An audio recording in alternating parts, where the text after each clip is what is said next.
So my name's Fran Powell, and I am a nurse. I'm a simulation education specialist at Wake Med. And what I do with Laerdal is I help with the CE, the contact hour programs for Sun. And this is my third Sun that I've been involved with Laerdal. So part of what I do is I'm responsible for looking at the biodata forms and the content to make sure that it's compliant with the guidelines for CEUs. And it's an exciting thing to do because you get to meet a lot of different people. And this being the third Sun, I've been north, south, and now west. So I really have enjoyed that.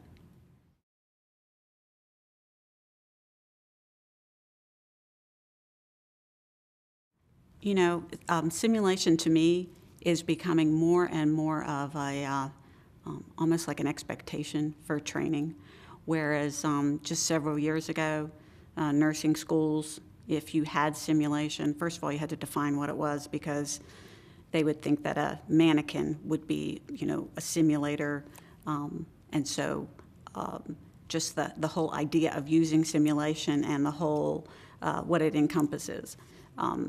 Had to get through defining actually what that was. But now med schools and nursing schools, more and more of them are actually using them to the point that I think when someone applies to a school, they're actually going to be asking about simulation.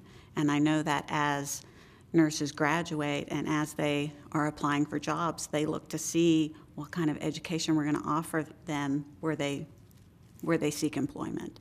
So me being hospital-based, we actually have staff who, you know, come in, they're hired, and they're wondering, how are you going to take care of me? You know, because continuing education is a requirement. It's just not something nice to have. It's necessary, and so they're wanting to know how we're going to provide that for them.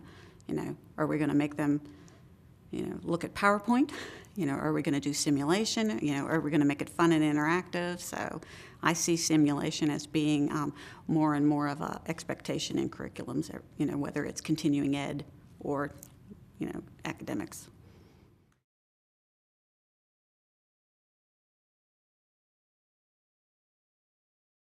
I think simulation is one of those entities that I'm not sure how we did things before we had it. I know that in nursing schools, we simulated, you know, giving injections into an orange. And, you know, we've always had some kind of mannequin, but just the how it's grown and how now with the recording devices and the importance of debriefing and playing it back, it's just brought education, I think, to a whole new level because it allows you to make mistakes and learn from it in a safe environment, and you don't forget mistakes that you make, whether it's in a simulated environment or, you know, when you're actually caring for a patient. You don't forget those and you don't repeat them, so much better to do it in a safe environment.